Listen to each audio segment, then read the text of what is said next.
تو خاص طور پر جن لوگوں کے اندر کہ یہ دنیا کی محبت زیادہ شدید ہوتی ہے، تو اس کا ایک اثر بتا رہے ہیں کہ یہ واقعتاً اللہ نے فطرت انسانی میں رکھی ہے، اس لیے کہ یہ دنیا جو ہے اسے اللہ نے چلانا ہے، اس کی رونقیں رکھنی ہے جب تک اس کی مرضی ہے، قیامت تک تو اسے آباد رکھنا ہے۔ اولاد پیدا ہوگی تو دنیا قائم رہے گی، نسل چلے گی، مرد اور عورت کی ایک دوسرے کے ساتھ کشش ہوگی تو اولاد پیدا ہوگی، اور یہ تمام چیزیں جو ہیں، دولت کی کوئی طلب ہوگی تو آدمی محنت کرے گا، مشقت کرے گا، کمائے گا۔ تو اس لیے یہ چیزیں فطرت انسانی میں ہیں، یہ بیسک اینیمل انسٹنکٹس ہیں، بس ضرورت اس بات کی ہوتی ہے کہ انسٹنکٹس کو دبا کر رکھا جائے، اللہ کی محبت، اللہ کی شریعت کو اس سے بالا تر رکھا جائے، بس یہ نہیں ہے کہ ان کو ختم کر دیا جائے۔ سیلف اینیہیلیشن اسلام میں نہیں ہے، یہ رہبانیت ہے کہ اپنے نفس کو کچل دو، ختم کر دو، نہیں، سیلف کنٹرول، اپنے آپ کو کنٹرول میں رکھو۔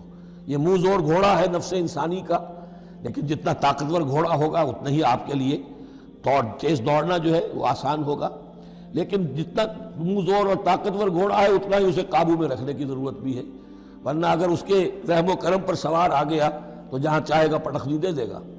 تو اس اعتبار سے سیلف کنٹرول ہو، گھوڑا پورا قابو میں ہو۔ البتہ یہ ہے کہ سیلف کو، اپنے نفس کو، اس کو کچل ڈالنا، سیلف اینیہیلیشن، یہ اسلام میں نہیں۔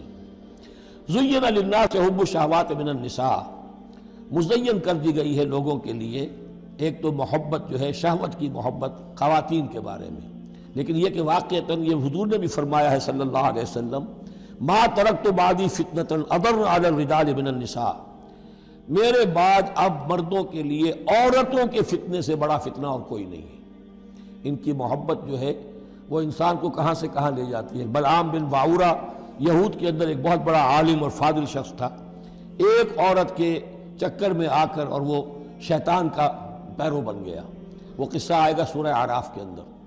تو واقعہ یہ ہے، لیکن ایک فطرت کے اندر ہے تو صحیح، محبت تو ہے۔ زُیِّنَ لِلنَّاسِ حُبُّ الشَّهَوَاتِ مِنَ النِّسَاءِ والبنین، اور بیٹے انسان کو بہت پسند ہے، بیٹے ہوں، اس کا نام چلتا رہے، بڑھاپے کا سہارا بنے۔ والقناطیر المقنطرۃ من الذهب والفضہ، اور یہ کہ خزانے ہوں جمع کیے ہوئے سونے کے اور چاندی کے۔ والخیل المسومۃ، اور گھوڑے ہوں، بڑے نسل والے گھوڑے جو ہیں جن پر کے نشان لگے ہوئے ہوتے ہیں، پیڈگری ہوتی ہے ان کی۔ والانعام، اور مویشی ہوں، مال جو ہے پنجاب میں اور سرائکی کے علاقے میں مال کہتے ہی جانوروں کو ہیں، ان حیوانات کو ہیں، مال مویشی۔ والانعام والحرث، اور کھیتی۔ ذالک متاع الحیات الدنیا، بس جو نقطۂ اعتدال ہے وہ یہ ہے کہ جان لو یہ ساری چیزیں اس دنیا کی زندگی کا ساز و سامان ہے، اس زندگی کے لیے ضروریات کی حد تک ان سے فائدہ اٹھانا، اس میں کوئی بری بات نہیں، لیکن واللہ عندہ حسن المآب، لیکن اللہ کے پاس ہے اچھا لوٹنا۔ وہ جو ہے جو اللہ کے پاس ہے اس کے مقابلے میں یہ کچھ بھی نہیں۔ اگر یہ ایمان بالآخرہ ہے تو پھر تو انسان ان تمام چیزوں کو، اپنے تمام جذبات و میلانات کو ایک حد کے اندر رکھے گا، اس سے آگے نہیں آنے دے گا۔ لیکن اگر ان میں سے کوئی ایک شے بھی اتنی زوردار ہو گئی اس کی محبت کہ آپ کے دل کے اوپر اس کا قبضہ ہو گیا تو بس آپ گئے، اب وہی ند ہے، وہی اب آپ کا معبود ہے، چاہے وہ دولت ہو، چاہے وہ کوئی اور شے ہو، وہ اب آپ کا معبود بن جائے گی۔ قُلْ أُنَبِّئُكُمْ بِخَيْرٍ مِّن ذَلِكُمْ، ان سے کہیے کہ کیا میں تمہیں بتاؤں کہ ان تمام چیزوں سے بہتر شے کون سی ہیں؟ لِلَّذِينَ اتَّقَوْا عِندَ رَبِّهِمْ جَنَّاتٌ تَجْرِي مِن تَحْتِهَا الْأَنْهَارُ خَالِدِينَ فِيهَا، وہ لوگ کہ جو اپنے رب کا تقوی اختیار کرتے رہے۔ تقوی یہی ہے کہ اپنے نفس کا بھی حق ہے دو، اِنَّ لِنَفْسِكَ عَلَيْكَ حَقًّا، لیکن ناجائز راستے سے نہیں۔ تمہارے پیٹ کا بھی حق ہے، اس کا ادا کرو، لیکن عقل حلال سے۔